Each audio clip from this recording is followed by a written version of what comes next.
A reading from the Holy Bible, the New American Bible, Numbers chapter 24. Balaam, however, perceiving that the Lord was pleased to bless Israel, did not go aside as before to seek omens, but turned his gaze toward the desert. When he raised his eyes and saw Israel encamped, tribe by tribe, the Spirit of God came upon him, and he gave voice to his oracle. The utterance of Balaam son of Beor, the utterance of the man whose eye is true, the utterance of one who hears what God says and knows what the Most High knows, of one who sees what the Almighty sees, enraptured and with eyes unveiled. How goodly are your tents, O Jacob, your encampments, O Israel. They are like gardens beside a stream, like the cedars planted by the Lord. His well shall yield free flowing waters. He shall have the sea within reach. His king shall rise higher than, and his royalty shall be exalted. It is God who brought him out of Egypt, a wild bull of towering might. He shall devour the nations like grass. Their bones he shall strip bare. He lies crouching like a lion, or like a lioness. Who shall arouse him? Blessed is he who blesses you, and cursed is he who curses you. Balak beat his palms together in a blaze of anger at Balaam, and said to him, "It was to curse my foes that I summoned you here. Yet 3 times now you have even blessed them instead." A note, Balak beat his palms, a sign of disclaiming any responsibility for paying the promised reward.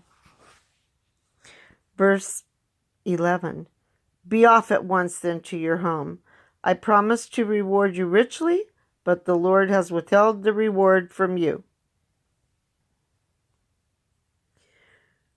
Balaam replied to Balak, "Did I not warn the very messengers whom you sent to me?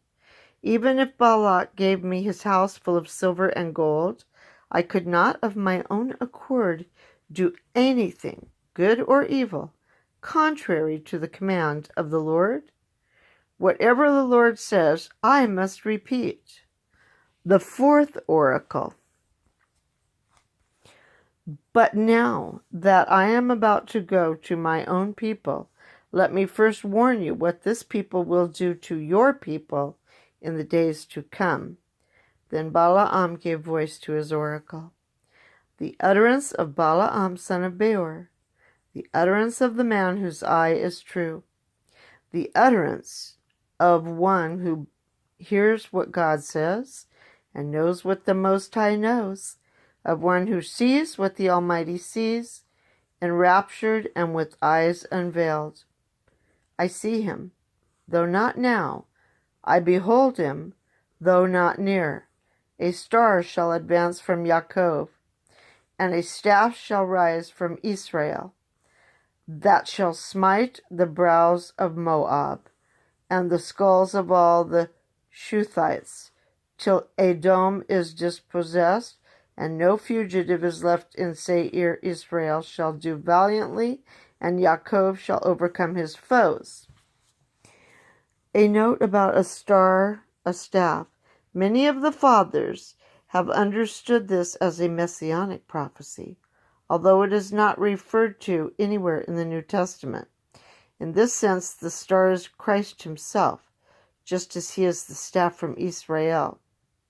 Isaiah 11:1. But it is doubtful whether this passage is to be connected with the star of the Magi, Matthew 2:1-12. The Shuthites mentioned in other documents of this period as nomads on the border of Palestine. And a note pertaining to verse 24, or chapter 24, verse 20.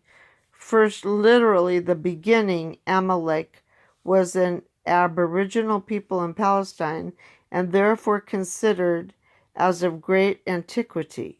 There is a deliberate contrast here between the words first and in. With that, we'll read verse 20.